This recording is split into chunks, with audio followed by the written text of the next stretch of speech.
الحمد للہ رب العالمین والصلاة والسلام علی سید المرسلین محمد وعلی آلہ وصحبہ اجمعین رب اشرح لی صدری ویسر لی امری واحلل عقدۃ من لسانی یفقہوا قولی۔ آج کا ہمارا درس جو ہے سورۃ آل عمران، یہاں سے آغاز ہو رہا ہے، تو تلاوت کے بعد آل عمران اس کا مفہوم کیا اور اصطلاح کیا، لغت کیا۔ اعوذ باللہ من الشیطان الرجیم، بسم اللہ الرحمن الرحیم، الف لام میم، اللہ لا الہ الا هو الحی القیوم۔ اکثر لوگ اسے ایسا بھی پڑھتے ہیں، الف لام میم اللہ، اس طرح بھی پڑھتے ہیں، مگر 3 میم نہیں ہونے چاہیے۔ اب جو کوشش کرتے ہیں پڑھنے کی، ظاہر ہے کہ اس کی تحقیق ہونا چاہیے نا، تو ایسا بھی پڑھتے ہیں الف لام میم اللہ، غلط۔ اگر آپ کو ملا نہیں تو میم نہ کہیں، میم کہہ دے بات ختم ہوگی۔ دیکھیں الف لام میم، اب نہیں ملا سکتے، الف لام میم اللہ، اس طرح ملانا ہے، ورنہ پھر الف لام میم اللہ، تو دونوں طریقے سمجھ میں اور غلط بھی بتلا دیا۔ تو سب سے پہلے ہم آغاز کریں گے آل، کوئی معمولی لفظ نہیں، آل۔ تحیات میں ہم پڑھتے ہیں اللہم صلی علی محمد وعلی آل، اور وعلی آل ابراہیم۔ پھر اس صورت میں بھی آئے گا آل فرعون، آل یعقوب، آل ابراہیم، آل کا لفظ ہے اور ہم روزانہ پڑھتے ہیں۔ تو آل کا مفہوم کیا ہوتا ہے؟ یہاں پر آل کا مفہوم جو ہے اگلے صفحے پر ہم پڑھیں گے، امراۃ عمران، جب اس نے کہی تو سبق آئے گا، نظر تو اس نے نظر مانی تھی، تو عمران اور ان کی بیوی اور مریم اور عیسی ابن مریم، یہاں مختصر مراد ہے آل سے، لیکن آل فرعون میں وسیع ہے، تو اس کے معنی اصل میں وسیع ہیں آل کے بمقابل اہل کے، یعنی پیروی کرنے والے بھی آل میں شامل ہوتے ہیں۔ تو فرعون کے آل جو اس کی پیروی کرنے والے ہیں، جی جی، وہ آئے گا اگلے صفحے پر آئے گا آل فرعون۔ اچھا، جو بھی اس کے متبوع ہیں وہ آل میں شامل، اور ہم پڑھتے ہیں آل محمد آل ابراہیم صلی اللہ علیہ وسلم۔ تو اس کو ایک لفظ اہل کا، تو اہل اس سے مختصر ہے آل سے، آل بڑا ہے۔ اہل کسے کہیں گے؟ جیسے کہ پڑھیں گے انشاءاللہ سورہ احزاب میں اتفاق سے، سورہ بھی 33، آیت بھی 33، انما یذہب اللہ عنکم الرجس اہل البیت۔ تو کیا مراد ہے؟ نبی کریم صلی اللہ علیہ وسلم کی ازواج مطہرات، تو اس میں بچے بھی آتے ہیں۔ تو اہل جو ہے مختصر ہے بنسبت آل کے، آل وسیع ہے، لیکن یہاں سورۃ عمران میں آل مختصر ہے۔ اب یہ ہو سکتا ہے جیسے کہتے ہیں کہ مریم کا بھائی بھی تھا، مریم کی بہن بھی تھی، تو اس کا تو قصہ بیان نہیں ہوا ہے، تو اس پر ہم خاموشی اختیار کریں۔ تو آل اور اہل، ایک اور لفظ ہے ہمارے یہاں کہتے ہیں کہ اہل و عیال کہتے ہیں نا، تو عیال سے مراد کیا؟ بچے، اور اہل ایسے یعنی بیویاں۔ تو پوچھتے ہیں اہل و عیال کیسے ہیں؟ تو ایک بھی بیوی آ گئی، 2 بھی آ گئی، 3 بھی آ گئی، اور بچے۔ تو آل، اہل اور عیال۔ ایک اور لفظ ہے جو عیال سے بہت بڑا ہے، اولاد کی کہنے کی ضرورت نہیں، سب جانتے ہیں، وہ ہے، سنتے آئے ہیں آپ کئی بار، وہ جو عہد تھا ارواح عالم کا، وہ سورہ اعراف 172 آیت، تو تو اس میں ہے کہ وَإِذْ أَخَذَ رَبُّكَ مِن بَنِي آدَمَ مِن ظُهُورِهِمْ ذُرِّيَّتَهُمْ، تو ذریہ کا لفظ آیا ہے. اب وہ تو اس کا مقصد تو بیان پڑھ چکے ہیں کہ اشہدہم علی انفسہم کہ الست بربکم، وہ نہیں یہاں بیان کرنا ہے. لیکن وہ آیت بھی بہت اہم ہے کہ ہم نے عہد کیا ہے ہر روح نے، مگر یہاں ذریت کا لفظ ہے. اب بنی آدم جانتے ہیں، ظہور پیٹھ جانتے ہیں، تو ذریت یعنی کیا؟ تو ذریت میں اور عیال میں فرق، جیسے آل میں اور اہل میں فرق ہے تو ذریت اور عیال میں فرق ہے. بھائی آپ کے اہل و عیال کیسے ہیں؟ تو عیال جو موجود ہیں، مطلب آپ کے پوتے نواسے سب اس میں آ گئے. ذریت موجود نہیں ابھی تو آدم علیہ السلام کی ذریت پیدا ہوتی رہے گی. تو ذریت بہت وسیع لفظ ہے، قیامت تک کے جو پیدا ہوں گے وہ اس میں ذریت میں آتے ہیں. تو بہرحال یہ بار بار ہم پڑھتے رہیں گے، اہل پڑھیں گے اور ذریت بھی پڑھیں گے تو یہ مفہوم سامنے رہے گا، اور پھر دوبارہ ہم اس کو وضاحت سے بیان کرتے رہیں گے انشاءاللہ. تو اب ہم شروع کرتے ہیں. الف لام میم تو حروف مقطعات میں سے ہے اور کئی مرتبے بیان کر چکے ہیں. صرف یہ کہ پڑھنے کا طریقہ ملانا ہے. جیسے کہ ہم پڑھتے ہیں الرحمن الرحیم مالک یوم الدین، ہے نا. ملانا ہو تو الرحمن الرحیم ما پڑھ سکتے ہیں. ہمارے یہاں تو پڑھتے ہیں الحمدللہ رب العالمین الرحمن الرحیم مالکی، لیکن اگر رحیم مالکی تو ایک میم زیادہ ہو گیا، تو اس کا خیال رکھیں. اب تقریباً 80 آیتوں تک اس سورہ میں جو آپ محسوس کریں گے، مطالعہ کریں گے ہم انشاءاللہ، نصارہ ان کا جو بگڑی ہوئی شکل جو تھا، مذہب اسے کہیں گے، تو اسے کھول کھول کر بیان کیا گیا ہے اور انہیں دعوت دی گئی ہے کہ اس چیز کو، اس دعوت کو قبول کریں. تو اب ظاہر ہے کہ نصارہ کو دعوت دی جا رہی ہے اور ان کے باطل عقائد کو سمجھایا جا رہا ہے. تو سب سے پہلے الوہیت، توحید الوہیت، جو پہلی آیت کی ہم نے تلاوت کی، اللہ لا الہ الا هو الحی القیوم، توحید الوہیت. آپ سنتے ہوں گے توحید الوہیت، سنتے ہوں گے نا. تو آج کیا ہے توحید الوہیت؟ یہ بچوں کو ضرور بتائیں. ایک ہے توحید ربوبیت اور ہے توحید اسماء و صفات. تو توحید ربوبیت جانتے ہیں، جیسے کہ الحمدللہ رب العالمین، سارے جہاں کا پروردگار رب، یہ ہے توحید ربوبیت، اور کوئی نہیں ہے. لیکن الوہیت دیکھیں کیا ہے. چونکہ نصارہ میں تثلیث تھی، ثالث و ثلاثہ، تو اللہ ایک ہے، اللہ لا الہ الا ہو، یہ تو ہم سب جانتے ہیں الحمدللہ.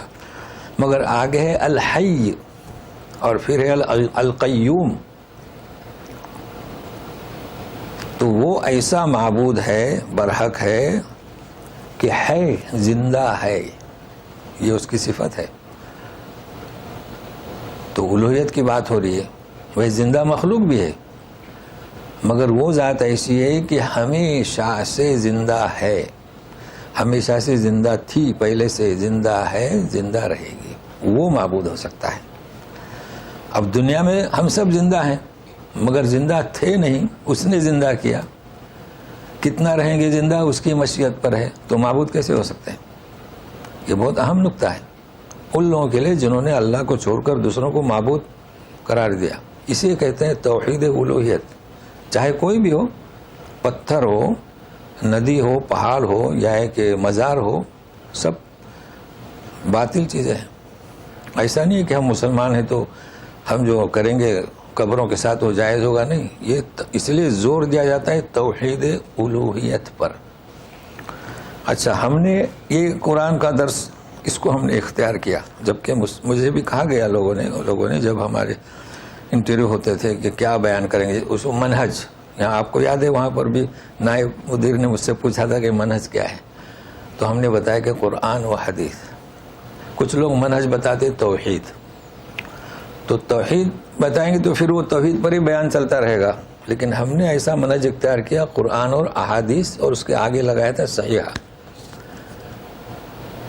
اب قرآن میں سب چیزیں ہیں, ہر چیز قرآن شریف میں ہے, اس لیے منہج یہی ہونا چاہیے قرآن. اب یہ اور بات ہے اس کا ایک شبہ, آپ توحید پر محنت کریں, چونکہ بچے ہیں وہ تو مختصر سا وقت اگر آپ کو مل رہا ہے تو آپ توحید پر محنت کریں. تو محنت کریں گے سب سے پہلے توحید الوہیت, اور ہمارا چونکہ عام ہے, چونکہ پڑھے لکھے لوگ ہیں, اس لیے ہم نے منہج کسے رکھا ہے قرآن اور احادیث کو. تو توحید الوہیت میں آپ بچوں کو اس طرح سمجھائیں کہ وہ زندہ ہے. تو اب اس کے ساتھ کمال دیکھیے, اتمام یعنی اللہ تعالیٰ کی توحید الوہیت کہ وہ زندہ ہے, دوسروں کو زندہ رکھتا ہے. تو قیوم کی صفت آئی جس نے کمال پیدا کر دیا, اتمام بالکل واضح کر دیا. بھائی قیوم کسے کہیں گے؟ قیوم تو ہمارے بارے میں بھی کہا گیا کہ الرجال قوامون علی النساء, اسی سے قیوم سے, اور قوامون جمع ہے. مگر فرق ہے, انسان جو ہے سرپرست ہے, ذمہ دار ہے اپنی بیویوں پر یا اپنے بچوں پر, اپنے ماتحتوں پر, مگر یہ قیوم اور ہے. ہم جیسے قوام کو بھی قائم رکھنے والی وہ ذات ہے, یہ ہے قیوم. ہم جیسے زندوں کو زندہ رکھنے والی ذات وہ ہے, وہ کیا؟ توحید الوہیت. تو وہ زندہ ہے اور سب لوگوں کو قائم رکھنے والا ہے. ہم تو عارضی طور پر قائم رکھتے ہیں, ہم اپنے بیوی بچوں کو سنبھالتے ہیں, یہ تو اللہ کا شکر ہے کہ اس نے ہمیں توفیق دی, اور انشاءاللہ ہمارے ساتھ اس کی توفیق, نصرت, مدد ہمیشہ شامل حال رہے گی. تو ہم تو وسیلہ مانگتے ہیں کہ جو ہم محنت کر رہے ہیں ہمیں بس یہی دے دے, نیک توفیق ہمارے ساتھ شامل حال رہے, آمین. تو یہ ہے توحید الوہیت, لا الہ الا ہو. کوئی بھی نہیں, انبیاء بھی خارج ہوئے اس سے. انبیاء کیا الہ میں شامل نہیں؟ اب یہ لوگوں کے سمجھ میں نہیں آتا ہے. ایک آپ عام مسلم کو کہیے تو کہے گا کہ نہیں, ایسا کیسا جز ہے لا الہ الا اللہ محمد رسول اللہ. اب انہیں کیسے سمجھائیں گے؟ بھائی وہ تو پیغمبر ہیں, میسنجر ہیں. اس لیے توحید پر کافی محنت کرنا پڑتی ہے, اور کرتے رہیں. بچوں کو ایسی جگہ بھیجیں جہاں صحیح محنت ہو رہی ہے. عقائد بھی کہتے ہیں بھائی عقائد درست کر لیں. اس وجہ سے میں آج زور دے رہا ہوں. تو الحی القیوم. اب یہ کسے کہا جا رہا ہے؟ اس وقت چونکہ زور تھا تثلیث کا. آج تثلیث نہیں کہہ سکتے, آج تو کتنے ہیں. اگر ہم غیر مسلموں کے تعلق سے کہیں تو بھی بہت ہیں, ہم تو ہمارے بھائیوں کے تعلق سے کہیں گے تو کتنے مزارات ہیں. تو ضرور ہمیں توجہ دلانی چاہیے.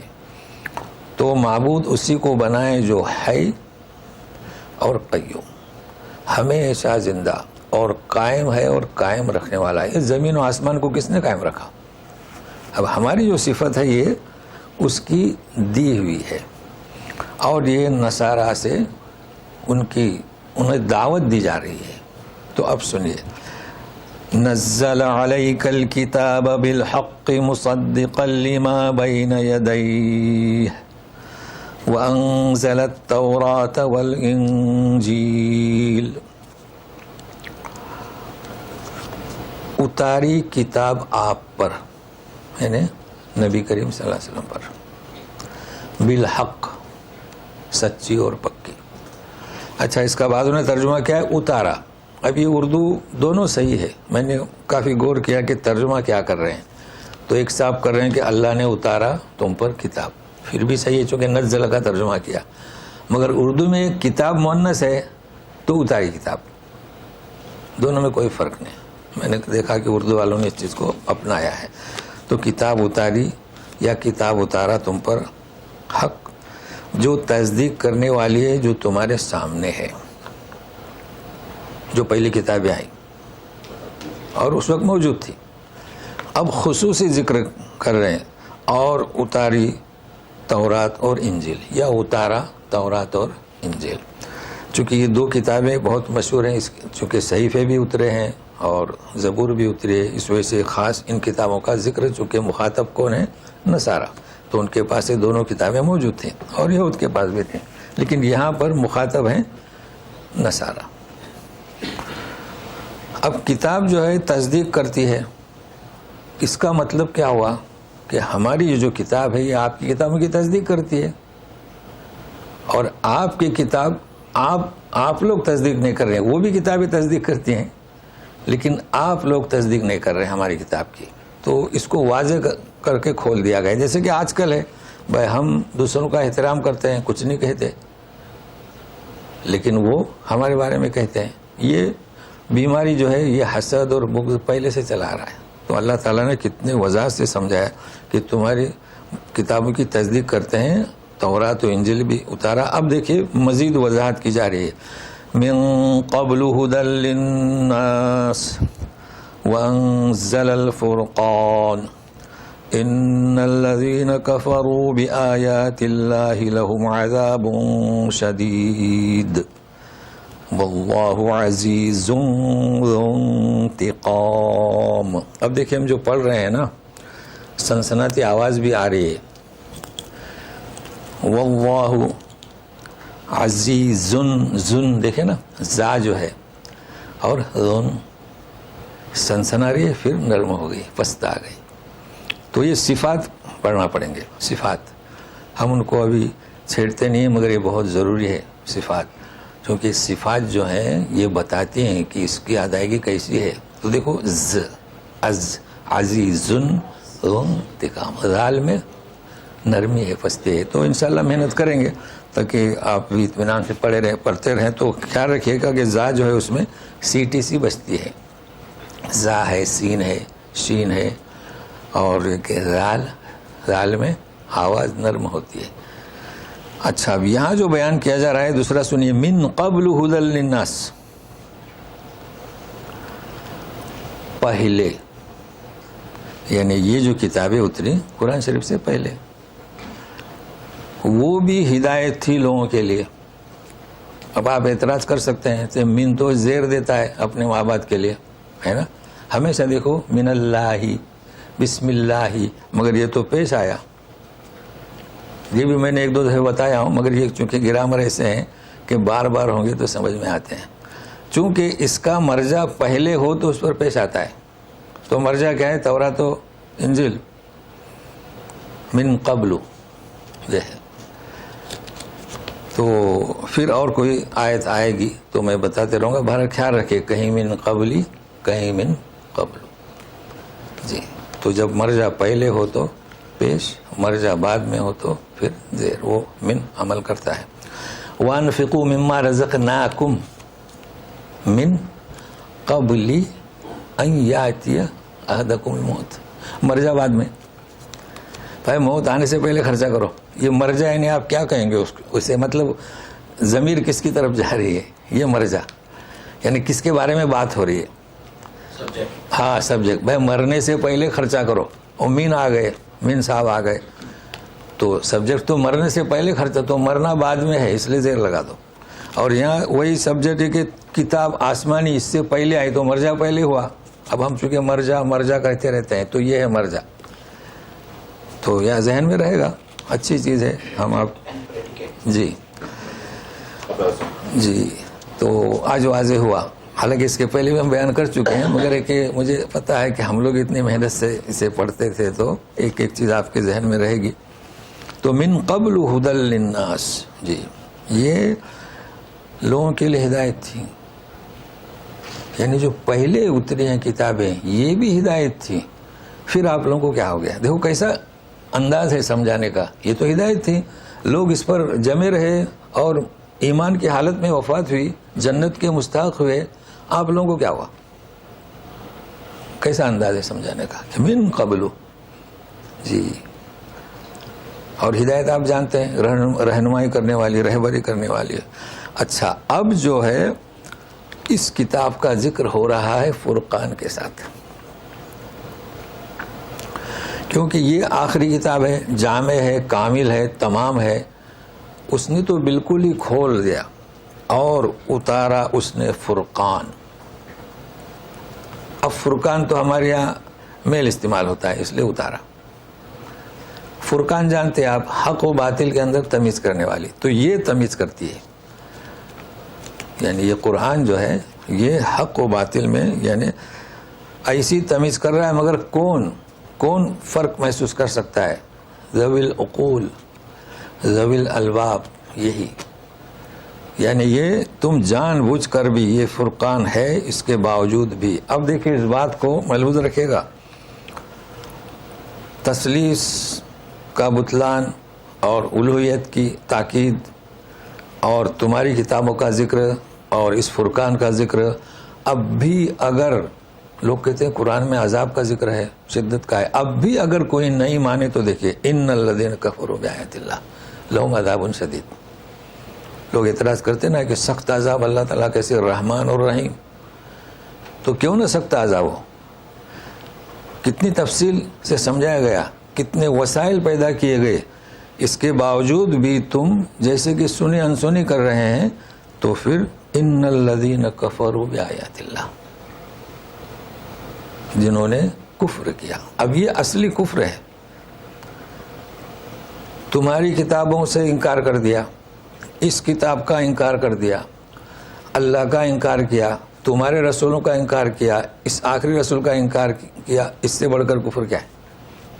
دیکھیں کیسا کفر ہے. تو ان کے لیے عذاب شدید, سخت عذاب. اب وہ سخت عذاب کیا ہوگا ہم تو نہیں سمجھ سکتے. واللہ عزیز, یعنی یہ جو سخت عذاب ہوگا نا وہ عزیز ہے.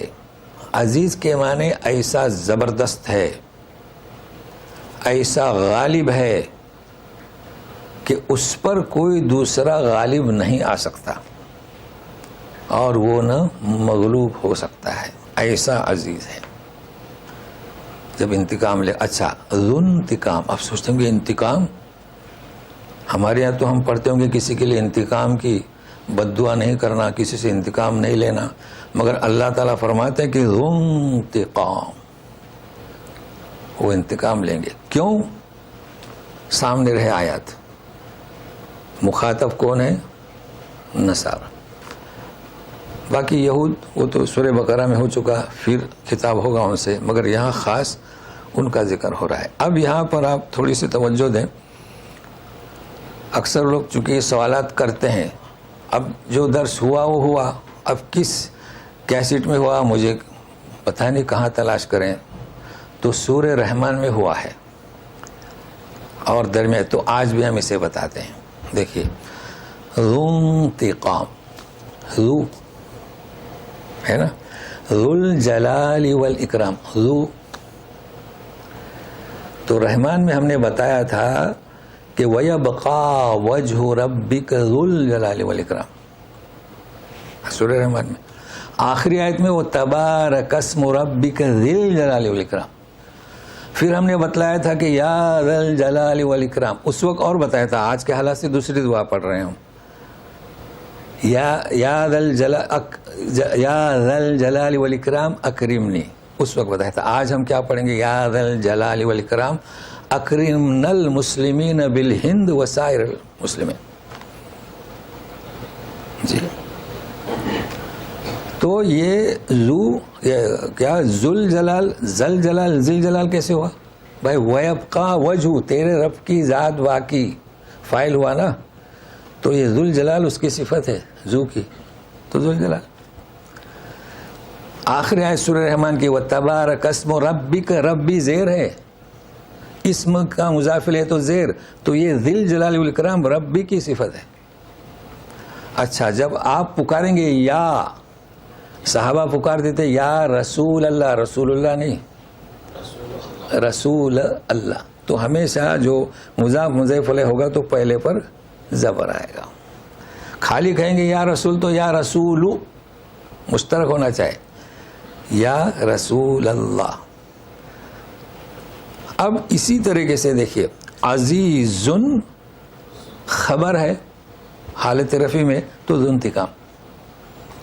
یہاں اگر زیر آئے گا کہ ڈرو ان عزیز ذی انتقام، دیکھو ان آیا، یا آپ دعا کریں یا ذی انتقام، دیکھیں انتقم عدوان المسلمین خاصتاً بالہند وسائر بلاد المسلمین. تو یہ اس کا گرامر انشاءاللہ آپ دیکھیں گے تو بہت کھل کر بتایا ہوں. دیکھیں ذو ذا ذی، تو ذوالجلال ذل جلال ذل جلال، جہاں یہ آئے گا تو ذل جلال.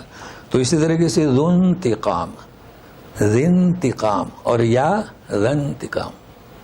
ظاہر ہے کہ جو اسلام کو مٹانا کا ارادہ کیے ہوئے ہیں، ناکام ارادہ، تو ان کے لیے تو ہم یہی الفاظ کہیں گے نا. تو یہ ہے ذو انتقام. تو بتایا یہ جا رہا ہے کہ ایسے کافر اتنے وسائل ہونے کے باوجود بھی نہیں سمجھ رہے ہیں تو سخت انتقام لیا جائے گا. اب یہ کیا آپ جواب دے سکتے ہیں؟ لوگ پوچھتے ہیں یہ کیسا انتقام؟ وہ تو رحمان الرحیم ہے، رحمان الرحیم ہے، لیکن ذو انتقام بھی ہے. ان اللہ لا یخفی علیہ شیء فی الارض ولا فی السماء. مزید بات کو واضح کیا جا رہا ہے.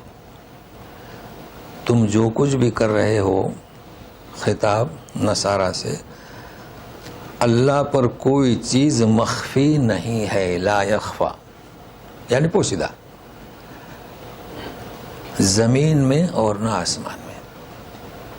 جو بھی ان کی گفتگو، بیٹھنا، نشستیں اور کانافوسی کرنا، ہر چیز کو اللہ تعالی جانتا ہے. کوئی چیز مخفی اور پوشیدہ نہیں. تو جب مخفی اور پوشیدہ نہیں تو جب انتقام لے گا تو غلط نہیں ہوگا. انہی لوگوں سے انتقام لے گا جو اس کے مستحق تھے.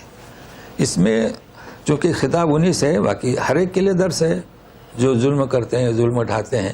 لیکن ایک سلسلہ چل رہا ہے نصارہ سے. اچھا، اب اس کی اسی صفت کو کہ کوئی چیز پوشیدہ اور مخفی نہیں رہتی، مزید سنیے. هو الذی یصورکم فی الارحام کیف یشاء لا الہ الا هو العزیز الحکیم. وہی تو ہے جو تمہاری شکلیں بناتا ہے، ارحام رحم کی جمع، ماں کے پیٹوں میں، کیف یشاء جیسے چاہتا ہے.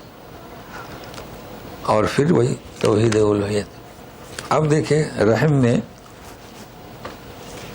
اس توحید الوہیت، اس کی توحید ربوبیت، تخلیق کی طرف توجہ دی جا رہی ہے کہ ایک معمولی چیز تمہاری پیدائش، رحم، کیا خبر کسی کو. دیکھیں آج کل دیکھتے ہیں وہ جو نکلی ہے، کیا کہتے ہیں، سونوگرافی کرتے ہیں، وہ اور چیز ہے، اس کا اس سے کوئی تعلق نہیں. یہ تو پہلے دن سے نطفہ اور جو مراحل ہیں اسے کوئی نہیں جانتا. جب وہ شکل اختیار کرتا ہے، لڑکا یا لڑکی، تو دیکھتے ہیں، ورنہ نہیں دیکھ پاتے.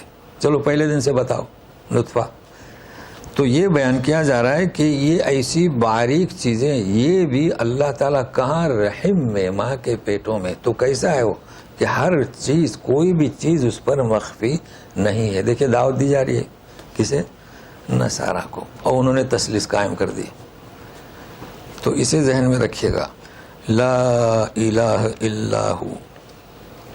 پھر وہی توحید الوہیت اور توحید ربوبیت جانتے ہیں، رب العالمین. اور اسماء صفات یہ جو آ رہے ہیں نا، جیسے عزیز حکیم، یہ اس کے اسماء صفات ہیں. اس میں کسی کو شامل نہیں کرنا چاہیے. ہم ہیں شامل، لیکن کیا، اس کی مشیت پر.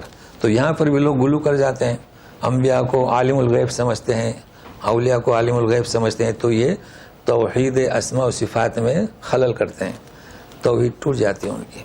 تو اتنا ذہن میں رکھے گا. پھر عزیز کہ زبردست ہے، غالب ہے، اس کے فیصلے کو کوئی روک نہیں سکتا. مگر ایسا نہیں ہے جیسے کہ دنیا میں فرعون تھا اور اب بھی فرعون کے چیلے ہیں، فساد مچائے رکھے ہیں.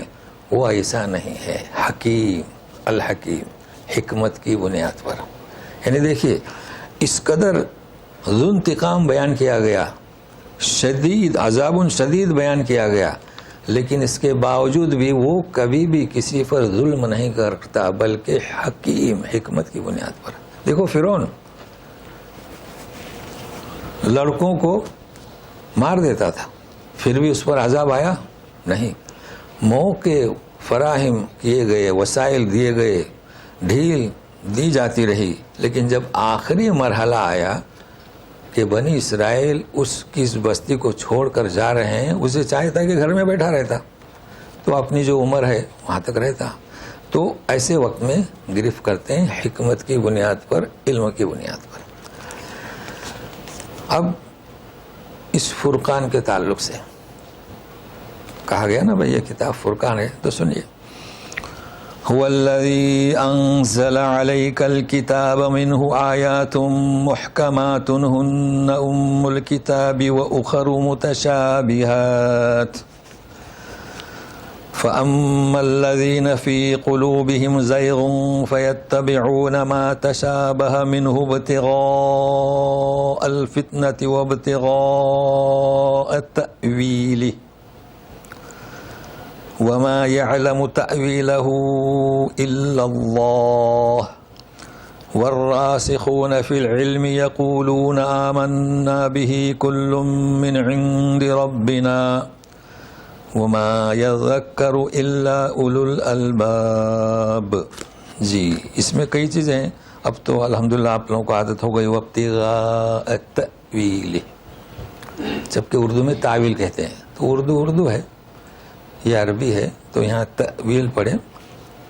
تو سنیے، وہی ہے ذات جس نے آپ پر کتاب اتاری، اس میں کچھ محکم آیات ہیں، اب اسے سمجھنا ہے، محکم وہی اصل ہیں، ہن ام الکتاب، اس ایک بات کو سمجھنا ہے۔ وہ اخر متشابہات دوسری، تو یہاں ایک گرامر یاد کر لیں، دیکھیں بہت آسان ہے، کہیے آخر، آخرت، میل آخر، فیمیل آخرت، کیا مطلب؟ اس کے بعد کچھ نہیں۔ اب کہیے آخر، آخر کا معنی اس کے بعد کچھ نہیں، دوسرا، ہاں دوسرا، جی، اور اس کا فیمیل اخر یا اخرا، اخرا بھی آتا ہے، اور جمع ہے اخر۔ تو خا پر زبر اور خا کے نیچے زیرو، معنی میں بہت فرق ہے۔ یہاں اخباروں میں چونکہ استعمال ہوتا ہے وہ خبر آخر، اب عربی نیوز سنیں گے نا تو وہ مستحکم ہو جائے گی ہمیشہ، وہ خبر آخر۔ اب آپ سوچیں گے یار ابھی تو آخر کہہ دیا، بننے ہو رہا ہے، تو اس نے کہا کہ دوسری خبر، ہاں نیکسٹ، جی یہ اچھا کیا، نیکسٹ۔ تو جہاں خا پر زبر ہو تو مطلب کیا؟ نیکسٹ، ہم کیا کہہ رہے ہیں؟ دوسرا، اور جہاں زیر ہو تو لاسٹ، ہے نا، ہاں آخر، کیونکہ جب آخرت آئے گی، آخرت کے بعد کچھ نہیں ہے آخرت۔ تو یہ انشاءاللہ آپ سمجھ جائیں گے، چونکہ میں نے کئی دفعہ کوشش کی، لیکن وہ چونکہ اچھا ہے نا، وہ کلپ بھیجتے ہیں، کچھ سمجھ میں نہیں آیا اور ایسے سمجھائے، تو میں نے کہا آج سمجھا دوں، اب تو بہت اچھی طرح سمجھ میں آیا، اب دوسروں کو آپ سمجھاتے رہیں۔ ہاں تارتن اخرى، یہ دوسری بار ہے نا، ہاں دوبارہ، تو وہی ہے نیکسٹ، ہاں صحیح مارک کی۔ تو اب انشاءاللہ ہم سے کوئی سوال کرے گا تو آپ کی طرف اس کو بھیج دیں گے تاکہ آپ سمجھائیں آسانی سے، ٹھیک ہے؟ تو صحیح ہے، تارتن اخرى یعنی کیا؟ آخر میں نہیں، دوبارہ، جی جی سیکنڈ لائن۔ تو یہ تو بہرحال گرامر تھا، ابھی تو وضاحت باقی ہے۔ اب سنیے، فَأَمَّا الَّذِينَ فِي قُلُوبِهِمْ، ابھی سمجھنا ہے کہ محکم آیتیں اور متشابہات، تو دوسری متشابہات ہیں، یعنی ملتی جلتی، فوراً سمجھ میں نہیں آتی۔ أَمَّا الَّذِينَ فِي قُلُوبِهِمْ زَيْغٌ، کجی ہے، تو وہ جو مشتبہ ہے نا اس کے پیچھے پڑ جاتے ہیں۔ کیوں؟ ابتغاء الفتنتی، فتنہ، اس کی مثال آج کل بہت اچھی ہے، جیسے کہ لگ گئے پیچھے وہ تاریخ پڑھ کے عائشہ صدیقہ رضی اللہ تعالیٰ عنہ کی، وہ ابتغاء تأویلی، اور تلاش کرتے ہیں اس کی تعویل۔ تعویل جانتے ہیں بھائی، خواب کی تعبیر اور تعویل ایک ہی معنی ہے، یعنی یہ جو معمہ ہے نا اس کو حل کرنے کے لیے، مگر وہ فتنہ لفظ ہے نا۔ اچھا، آپ جانتے ہیں کہ کچھ باتیں ایسی ہیں کہ اصل اس کی تعویل تو اللہ ہی جانتا ہے، اب جیسے دیکھیے الف لام میم سب یہی لکھتے ہیں، صحیح مراد اللہ یعلم. اب ہم اسی کے پیچھے پڑے رہیں تو یہ مراد ہے. اچھا اب اس کے بعد والراسخون فی العلم، راسخ جانتے ہیں، راسخ فی العلم یعنی محقق مدقق جو ریسرچ تحقیق کرتا ہے وہ اس کے اوپر اس کو پہچان ہو جاتی ہے، شناخت ہو جاتی ہے. تو لیکن وہ کہتے ہیں کہ ہم تو ہر چیز ہمارے رب کی جانب سے ایسا ایمان لائے. وما یذکر الا اولو الالباب، اور یہ کون نصیحت ایسی حاصل کرتے ہیں؟ اب ترجمہ کرتے ہیں ہم عقل والے، لیکن یہاں کیا الباب، تو عقل میں اور لب میں فرق ہے. عقل تو بہت سارے ہیں، لعلکم تعقلون ظاہری چیز، لیکن یہ دل کی عقل جو ہے اسے لب کہا جاتا ہے. کسی چیز کا مغز ہم کہتے ہیں نا، تو مغز تو اصل ہوتا ہے نا، پھل کا فروٹ کا بھی مغز ہوتا ہے. تو یہاں پر یہ الباب کہا جا رہا ہے. یہ بھی کئی دفعے ہم بیان کر چکے، لیکن آج جو سمجھنا ہے ہمیں، پہلی بات یہ ہے کہ کچھ آیتیں محکم ہیں، یہی اصل ہیں، تو کو اصل کہا گیا.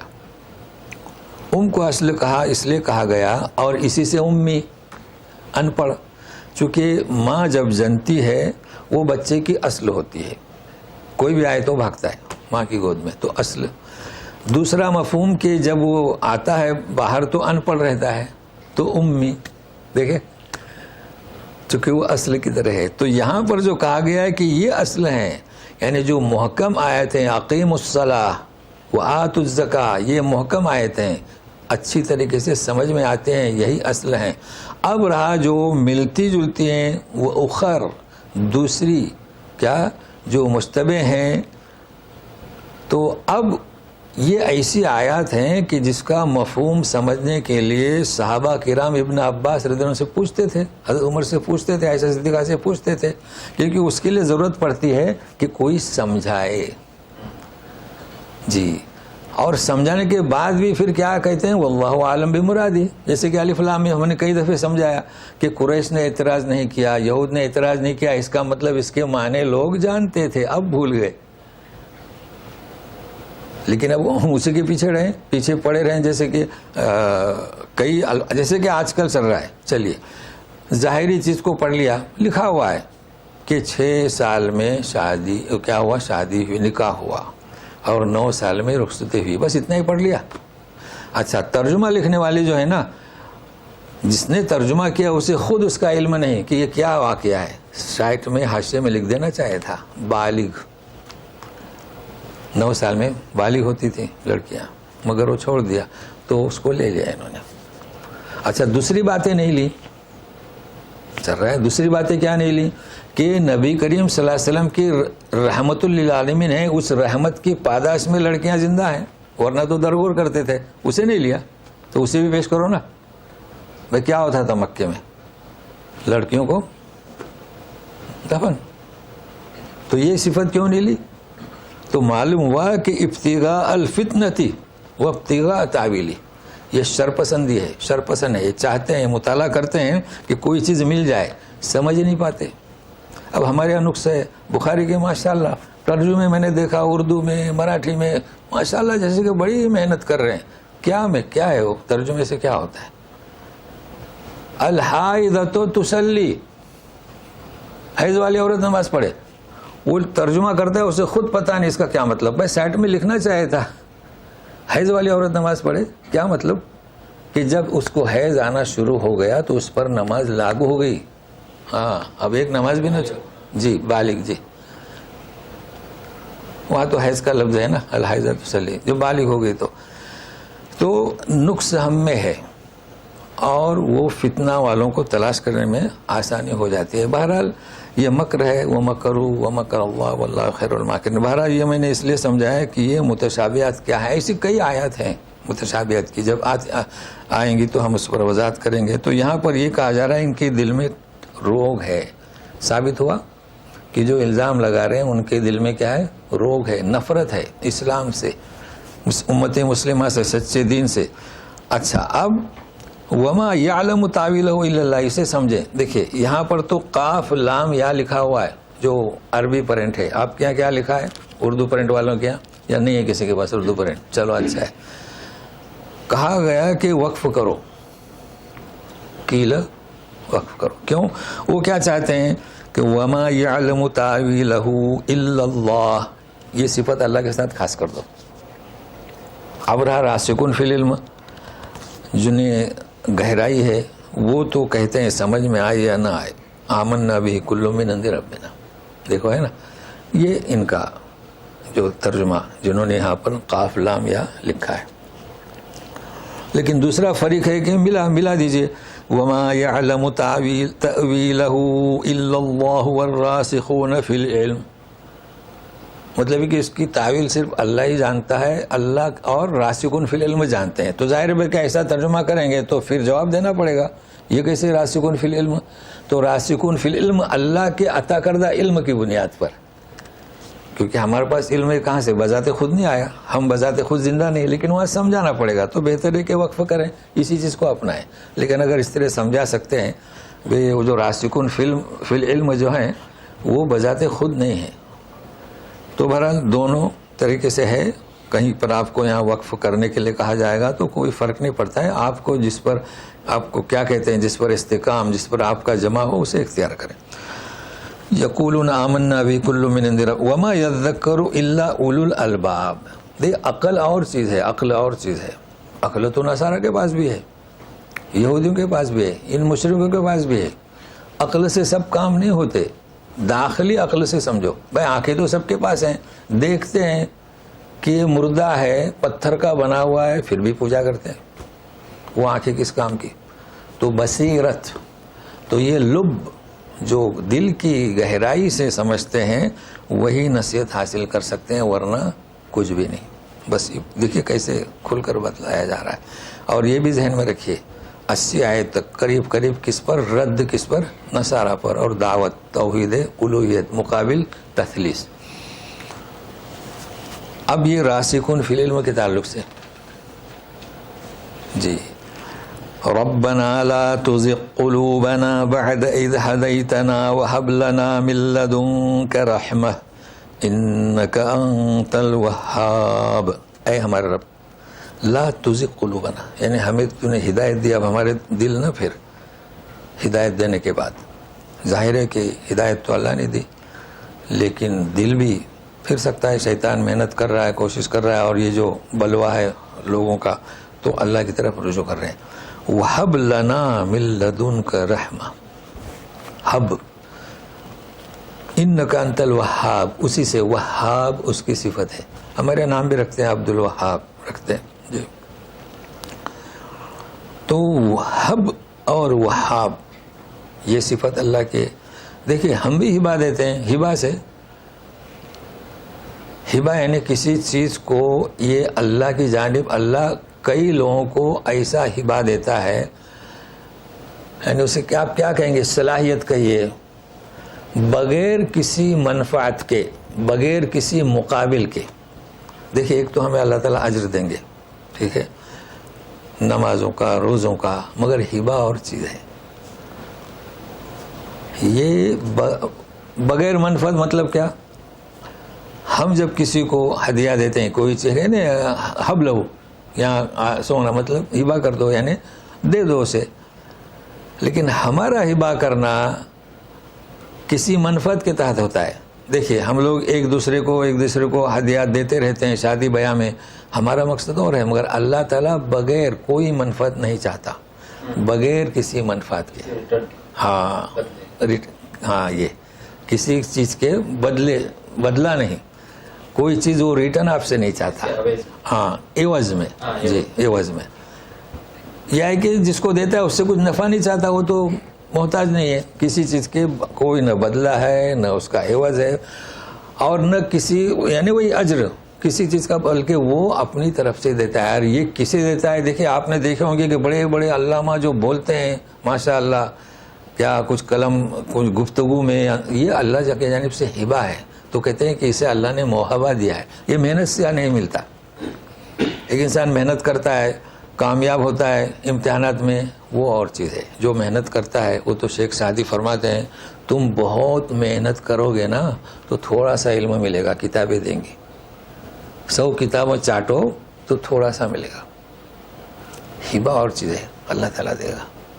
تو دعا کریں کہ اللہ تعالیٰ ہمیں موہبہ عطا کریں. تو یہ ہے حب لنا. واضح ہو گیا. تو یہ صفات جو ہے نا انک انت الوہاب. اچھا لڑکی کا نام ہوتا ہے ہاں رکھ سکتے ہیں. ہبہ یعنی اللہ کی جانب سے دی ہوئی. اور ظاہر ہے کہ آپ اللہ نے آپ کو دیا تو آپ سے کچھ نہیں چاہتا, کسی کے مقابل میں نہیں دیا. بہت اچھا. ہاں وہ ہبہ, جی وہ آپ نیت کریں کہ آپ چاہتے نہیں تو وہ ہبہ میں آ گیا, لے لو بس. ایسا ہے. بہت اچھی بات ہے. تو نام بھی مل گیا ہبہ, بہت اچھا نام ہے. یہاں بہت استعمال کرتے ہیں حبلو. حبلو یعنی وہ کوئی نصیحت کرتا ہے نا, حبلو یعنی بغیر کسی, کیا آپ نے کچھ بتایا, ریٹرن کے حبلو یعنی. ربنا انك جامع الناس ليوم لا ريب فيه ان الله لا يخلف الميعاد. یہ وہی راسخون فی العلم ان کی بات چل رہی ہے کہ تو جمع کرنے والا ہے لوگوں کو اس دن کے لیے جس میں کوئی شک نہیں. یہ قیامت کا دن لا ریب, سورہ بقرہ سے شروع میں سے ہم پڑھتے آ رہے ہیں, یہاں پر بھی آ گیا لا ریب, اس میں کوئی شک نہیں, تردد نہیں. اور ان اللہ لا یخلف المیعاد. یہ جو میعاد کبھی بھی, جیسے ہمارے کہتے ہیں نا وعدہ خلافی, تو جو اللہ نے وعدہ کیا ہے یا جو اللہ نے آخرت کا دن رکھا ہے وعدہ خلافی نہیں کرتے. تو اس کا مطلب یہ توجہ دلائی جا رہی ہے تسلیث والوں کو, اور اس کے ساتھ ساتھ ہم لوگوں کو تسلیث سے بھی زیادہ بنائے ہیں کہ حساب کتاب ہوگا اور تمہیں ہدایت پر آنے کے سارے وسائل پیش کیے گئے. اب اللہ کا وعدہ جو ہے اس میں وہ وعدہ خلافی نہیں کرتا, یہ کہا جا رہا ہے. جی ہے ہمارے پاس, جی پڑھتے ہیں ایک دو آیتیں اور. ان الذين كفروا لن تغني عنهم اموالهم ولا اولادهم من الله شيئا وَأُولَئِكَ هُمْ وَقُودُ النَّارِ. اسی سے مربوط ہے یہ کہ سن لیجئے جنہوں نے کفر کیا, یہ جو ابھی گزشتہ آیت میں گزرا, جی ان کے مال اولاد ہرگز ان کے کچھ بھی کام نہیں آئیں گے. من اللہ شیئا, اللہ کے مقابلے میں کچھ بھی نہیں. بعضوں نے کیا ہے کہ یہ تو مقابل میں ہم اللہ کرتے ہیں کہ اللہ کے عذاب سے. ظاہر ہے کہ اصل ہے توحید, جی توحید کو اپنائے, بلکہ یہی لوگ وقود النار, نار کا ایندھن ہو گئے. اب آپ کہیں گے کہ یہی ذو انتقام شدید العذاب. وجہ کیا کہ نہ اپنی کتاب کو سمجھا, نہ اپنے نبیوں کو سمجھا, نہ اس فرقان کو سمجھا, نہ آخری نبی کو سمجھا. اب ان کی سزا کیا؟ کفر. دیکھو کیسا بھائی, یہ کفر ہوتا ہے کہ کوئی کسی بت کی پوجا کرے, فرق ہے. وہ اپنا چلا آ رہا ہے, بتوں کی پوجا کرتے آ رہا ہے, مزاروں کی پوجا کرتے آ رہا ہے, مگر یہ کہ ساری چیزوں کا انکار کر دیا. کفر میں بھی درجات ہیں. جی اب یہ کدأب آل فرعون, کدأب آل فرعون والذین من قبلهم كذبوا بآیاتنا فأخذهم اللہ بذنوبهم واللہ شدید العقاب. عذاب شدید, شدید العقاب. کدأب, ک یعنی جیسا, اور دأب یعنی حال, معاملہ. تو آل فرعون دیکھیں نا, جو آل فرعون یہاں آ گیا کیا کہ اس کے جو فالوورز تھے, رشتے کا سوال نہیں آتا اس کے ساتھ. جی تو آل کا استعمال دیکھو کیا ہو رہا ہے. والذین من قبلہم, اور جو ان سے پہلے تھے. یہ پہلے والے کون تھے؟ عاد, ہود, پہلے قوم نوح وغیرہ. کذبوا بآیاتنا, ہماری آیتوں کو جھٹلایا. فأخذهم اللہ بذنوبہم, تو ان کے گناہوں کی پاداش میں گرفت کی, اور اللہ تعالیٰ سخت سزا دینے والے ہیں. اب آگے پھر ذکر ہو رہا ہے یہود کا, تو آئندہ رکھتے ہیں. البتہ اس میں ایک چیز ہم بتائیں گے, گرفت کی ان کی ذنوب. فأخذ اللہ بذنوبہم, تو ذنوب ایسے گناہ ہیں کہ وہ کبائر, یہاں پر بھی بڑی مشکل پیش آتی ہے کبائر میں اور سیئات میں.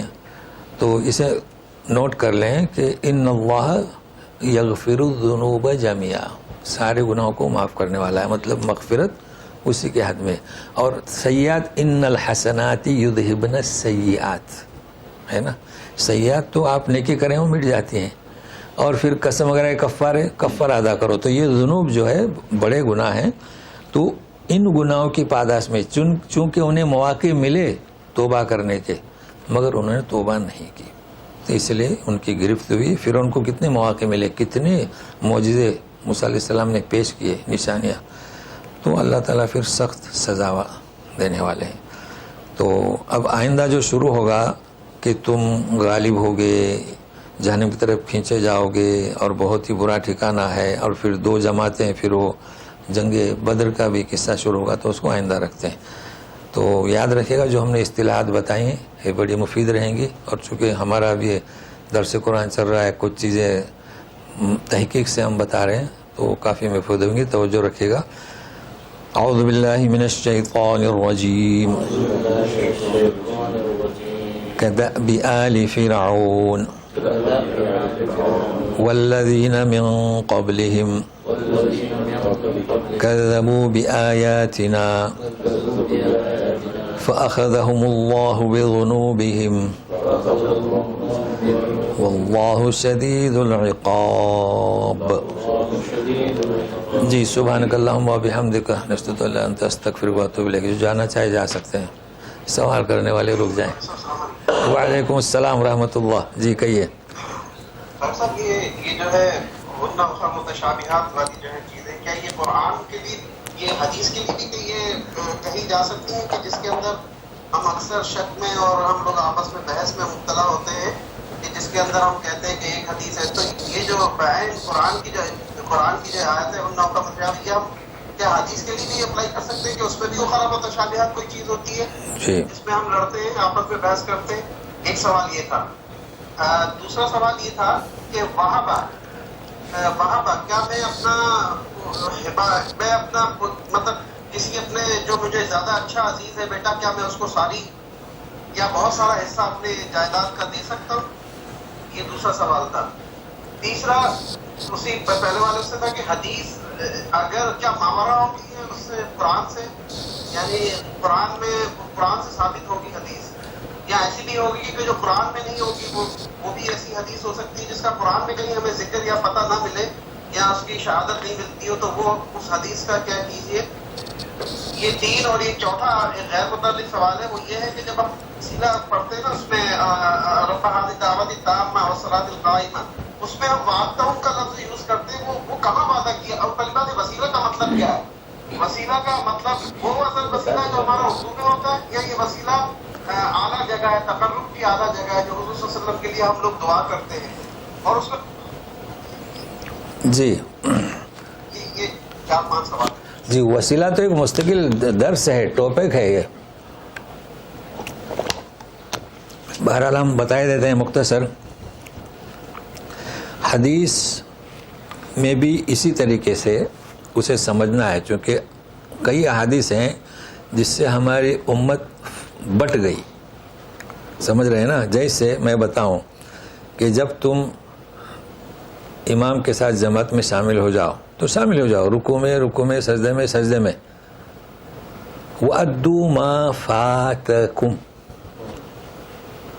فات یعنی فوت سے, تو جو چھوٹی ہیں اسے ادا کرو. اب دیکھو یہاں چکر چل رہا ہے, پریشان کرتے ہیں لوگ. ظہر کی تیسرے رکعت میں آپ شامل ہوئے دوسرے کے قاعدے میں, تو اب آپ کون سی پڑھ رہے ہیں؟ تیسری پڑھ رہے ہیں کہ چوتھی پڑھ رہے ہیں؟ رسول اللہ علیہ وسلم نے کیا فرمایا؟ ادا کرو جو چھوٹی ہے. اب آپ بتائیں کہ آپ کون سی پڑھو گے؟ پہلی اور دوسری. تو وہ کہتے ہیں نہیں, امام تیسری پڑھ رہا ہے تو آپ بھی تیسری اور چوتھی پڑھیں اور پھر پہلی دوسری پڑھیں, یعنی کنفیوژن پیدا کر رہے ہیں. ایسا آپ کو کتاب میں ملے گا. تو حدیث میں بھی ہے, سمجھنا چاہے. اور ایک حدیث تو میں نے آپ کو درس میں بتائی کہ حائضہ تصلی, الحائضہ تصلی, اور حدیث کے الفاظ یہ ہیں. تو حدیث میں بھی اسے سمجھنا ہے. اور یہ تاریخ یہ بھی تو حدیث سے ہی لکھی گئی نا. تاریخ عائشہ صدیقہ جو 6 سال کی تھی اور 9 سال کی تھی. تو جیسے کہ آپ نے سوال کیا ہے, کلام پاک میں کیا ہے؟ محکم اور متشابہات. تو متشابہات کے پیچھے پڑے رہتے ہیں لوگ, اور آج کل جو پڑے ہوئے ہیں وہ تاریخ اور حدیث سے ہی. جی بالکل صحیح ہے. اچھا, اب آپ نے جو کہا نا دوسرا کہ ورثہ, دیکھیے ورثہ ایک مستقل الگ سبجیکٹ ہے. اس کا اس سے تعلق نہیں ہے. ورثہ میں آپ جو ہے ہبہ کسی کو کرنا چاہتے ہیں، چونکہ کلام پاک میں پہلے جو ہے لوگ ہبہ کرتے تھے اور جو ہے مال کو تقسیم کرتے تھے اور وصیت بھی کرتے تھے، ہے نا. لیکن جب سورہ نساء نازل ہوئی تو سب ختم ہو گیا. اب ورثہ برابر تقسیم ہوگا. اب جو ہے آپ ہبہ کہہ رہے ہیں تو کون سا، یعنی زندگی میں آپ اپنے یعنی کسی کو ہبہ کرنا چاہتے ہیں، اس سلسلے میں بھی نعمان والی حدیث مشہور ہے کہ آپ کسی کو پورا ہبہ نہ کریں بلکہ انصاف کریں. 3 بیٹے ہیں تو تینوں کو دیں، 2 لڑکے ہیں تو ان کو بھی دیں، اس طریقے سے. اور رہا یہ جو آپ کہہ رہے ہیں نا وسیلہ، یہ تو ایک مستقل، میں تو جب کسی جگہ بلاتے ہیں نا تو ایک مستقل ایک درس دیتا ہوں کہ وسیلہ جو ہے کسے کہتے ہیں. لیکن مختصر سنیے گا. وسیلہ آتی محمد الوسیلۃ والفضیلۃ وبعث مقاما محمودا الذی وعدتہ، ہے نا. مقام محمود کا نام آیا اور وعدہ کا نام آیا. آپ جائیے سورہ اسراء 79 آیت، تو اس میں بھی وہاں اس کا ذکر ہے کہ تہجد جو آپ پڑھیں گے نافلۃ لک ومن اللیل فتہجد بہ نافلۃ لک. جب آپ پڑھو گے عسیٰ ان یبعثک ربک مقاما محمودا، یہ ہے وعدہ. اب چونکہ یہ آیت آپ کو مستحضر نہیں، اس لیے آپ پریشان ہیں. ایک دس پہلے بتایا. ہاں، یہ آیت میں وعدہ کیا گیا. تو نبی کریم صلی اللہ علیہ وسلم کیا فرماتے ہیں، یہ ایک جگہ ہے جنت کی. کون سی؟ مقام محمود. تو اب اس کے قریب وسیلہ یعنی کیا؟ قرب، اللہ کا قرب. جیسے آپ کہہ رہے ہیں نا کہ وسیلہ کس کے معنی ہے، تو اللہ کا قرب. تو تم اس اردو میں اور عربی میں دونوں الگ الگ ہیں. اردو میں وسیلہ ہے واسطہ، واسطہ. تو یہ وسیلہ ہے وہ قرب. جی، تو یہ قربت ہے یا قرب ہے. تو آپ اچھا، پھر دوسری چیز بخاری کی حدیث ہے، انہوں نے بھی وسیلہ اختیار کیا. تو انہوں نے کون سا وسیلہ اختیار کیا؟ اپنے اپنے نیکیاں گنوائی. بہت مشہور قصہ ہے. تو وہ پتھر ہٹ گیا.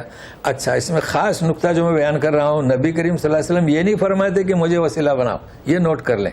آپ کیا فرماتے ہیں؟ میرے لیے اس مقام محمود کی دعا کریں. دیکھیں نا فرق ہوا. لیکن ہمارے لوگوں نے وسیلہ مانگنا شروع کر دیا. اب ان کے لیے بڑی سخت بات ہے جو ہر دعا میں دعا کرتے ہیں کہ نبی کریم صلی اللہ علیہ وسلم کے واسطے سے مغفرت فرما. یہ تو خیر سامنے بڑے میاں بیٹھے ہیں جن کو اٹھا کے لایا گیا، وہ چل نہیں سکتے. بڑے میاں ان بزرگ کے وسیلے سے ہماری مغفرت کرتے. تو یہ تو صحیح نہیں ہے. وسیلہ کے معنی کیا؟ قرب. اور مقام محمود اللہ نے اپنے رسول کے لیے وعدہ کیا ہے. جی، شرک، توحید ٹوٹ جاتی ہے. یہ تاثر تھا جی. لوگ کہتے ہیں کہ حضور صلی اللہ علیہ وسلم اللہ تعالیٰ ان کو وہ وسیلے کی طاقت دیں گے اس دن کہ وہ وسیلہ کریں گے گناہ گار لوگوں کا، یا جو بھی ایماندار گناہ گار ایمان والے گناہ گار لوگوں کا، یعنی وہ شفاعت فرمائیں گے. نہیں، وہ اور چیز ہے، وہ وسیلہ نہیں ہے. جی، وہ شفاعت ہے. جیسے آیت الکرسی میں اس کا ذکر ہے، وہ تو اللہ جسے چاہے اور جس کے حق میں چاہے، اس کا اس سے کوئی تعلق نہیں. چلے، بہرحال کافی چیزیں آپ کے سمجھ میں آ گئی اور سوالات سے واضح ہو گیا. اور کچھ باقی ہے؟